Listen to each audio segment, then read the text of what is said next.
Olha, Paulo, eu estou com um projeto aí formidável, sabe? Eu quero começar, eu quero fazer com uma turminha só, eu quero fazer a alfabetização, começando com A, F, H, L, M, etc. E eu diria, não dá para fazer isso, porque faz mais de 60 anos que a ciência já provou que isso não pode, que isso está errado. Então não vamos fazer isso. Vamos repetir essa pesquisa. Isso já está provado que não dá certo. Ninguém, até hoje, homem nenhum ou mulher nenhuma, quando criança começou a falar dizendo um dia F em casa. Eu não conheço um exemplo disso. Que o menino começou a falar assim, L, Y. Nenhum menino fala assim, fala partindo logo para a sentença. Então, essas duas coisas não são possíveis. Mas é possível, você veja o número de escolas que estão hoje na rede fazendo projetos próprios no campo da formação e não o projeto que a gente sugeriu. É um grande número. Então, está descartada que a pedagogia do apelido seja assim, uma espécie de pauta, então, de uma pauta obrigatória. Mas voltando agora... aqueles que fazem... Exato, mas voltando agora... se preocupando com o tema gerador. Exato. Eu acho que não é possível, por exemplo, no meu entender, na discussão de uma temática geradora, inclusive na distribuição interdisciplinar, através de que nos aproximamos ao tema para apreendê-lo, não é possível esquecer, primeiro, que tudo isso é um processo de boniteza já em si, e que, portanto, tem que ver com a arte. Quer dizer, a arte comparece aí, eu diria, pela própria natureza dela e da educação, independentemente da preferência ou não, do gosto ou mau gosto da professora, ou do educador, do cientista. Segundo, a arte comparece aí não apenas como uma espécie de instrumentinho para ajudar que os outros, os cientistas, os mais competentes do entorno do mundo exercitem o seu saber. Não. A arte faz parte desse processo com a mesma necessariedade com que o psicólogo se aproxima de um determinado tema para analisar. Quer dizer, você veja, por exemplo, agora a gente tem outro exemplo interessantíssimo.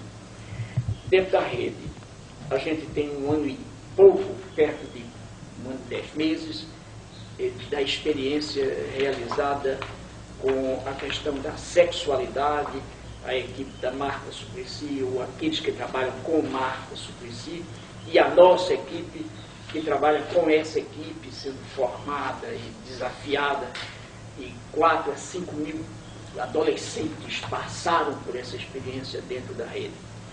O que se vem comprovando agora, com a experiência da compreensão do sexo, e ver bem, não é possível escapar à boniteza nessa análise.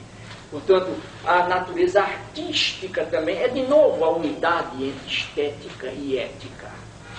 O que se vem comprovando é que, de modo geral, os adolescentes que se comprometeram com a busca da compreensão de seu corpo, os adolescentes que começaram a desinibir com relação a seu corpo, a não ter, primeiro, vergonha dele, a não ter medo dele, a afastar do corpo essa aderência do pecado, podendo voar um pouco com a sua fantasia, a não ter medo de perguntar, de inquirir, de indagar. Os temas geradores fundamentais da experiência da sexualidade foram masturbação, aborto, relações sexuais, fazer amor ou não fazer amor, castidade ou não castidade. Esses são os temas geradores postos não pelos professores, mas pelos adolescentes. o que se vem comprovando nessa experiência fantástica é que os meninos engajados nela melhoraram, primeiro, nas relações em casa. Segundo, melhoraram fantasticamente nas relações entre eles. Terceiro, desenvolveram a sua produtividade científica e criadora. Passaram a ser mais criadores, mais indagadores e a aprender melhor as outras disciplinas. Eles passaram a ser mais sensuais, professor? Eu até pediria a Deus que os fizesse mais sensuais, porque eu acho, eu te digo, pode ser que muita gente se espante, eu te confesso, eu vou dizer uma coisa para espanto de muito espectador, de telespectador, como é que se diria isso? Eu pergunto isso porque a arte e a sensualidade não Mas se evidente, por exemplo, você sabe que eu tenho medo do sujeito que não gosta de comer, que não tem o gosto da comida, eu tenho medo do sujeito que não vibra sensualmente diante do mundo, e eu tenho medo do sujeito que diz que não ama, e até que faz amor sem amar. Então a sensualidade tem a ver com boa educação? Mas eu acho que tem a ver com a existência. Senhora, se puder. Pode ir. Pode ir.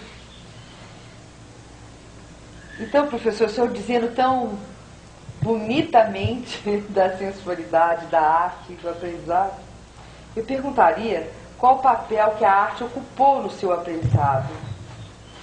Olha, E se ela ainda ocupa? eu te diria que a arte ocupou um papel importantíssimo na minha vida, na minha existência inteira, de que o aprendizado não se afasta. E mesmo nos momentos em que eu nem sequer suspeitava de que houvesse arte. O senhor dá licença de sentar ao seu lado? Pois não. Mesmo nos momentos em que eu nem sequer suspeitava de que houvesse arte por perto de mim. Entende?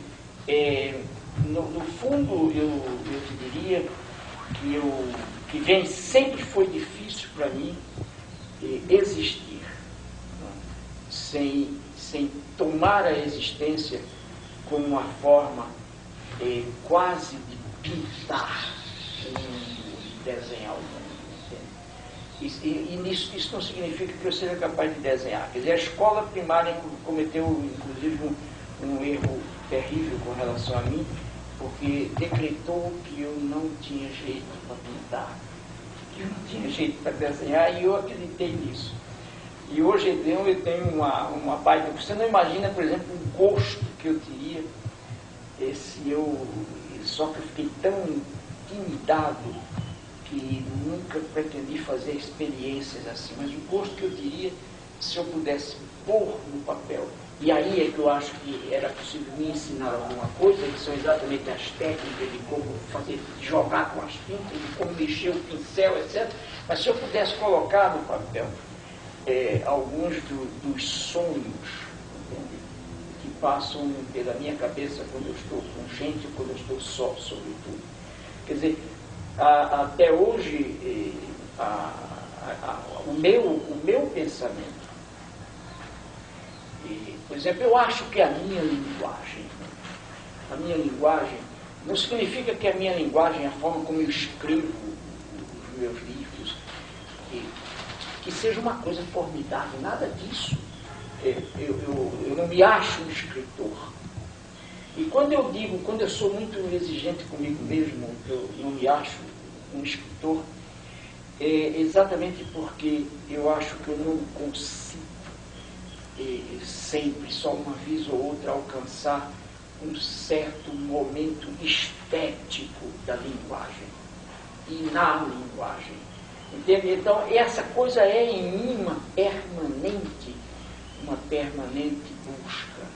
Quer dizer, mas não necessariamente através desta ou daquela forma de expressão artística. De modo geral, eu gosto de tudo que é bonito, de tudo que provoca uma relação, uma sensação de bem-estar, de boniteza. Eu às vezes fico sentado aqui sozinho, olhando a parede dessa sala da gente, que tem muito que ver com Nita, um pouco comigo, e, em certo sentido, até refazendo essas coisas mentalmente, quer dizer,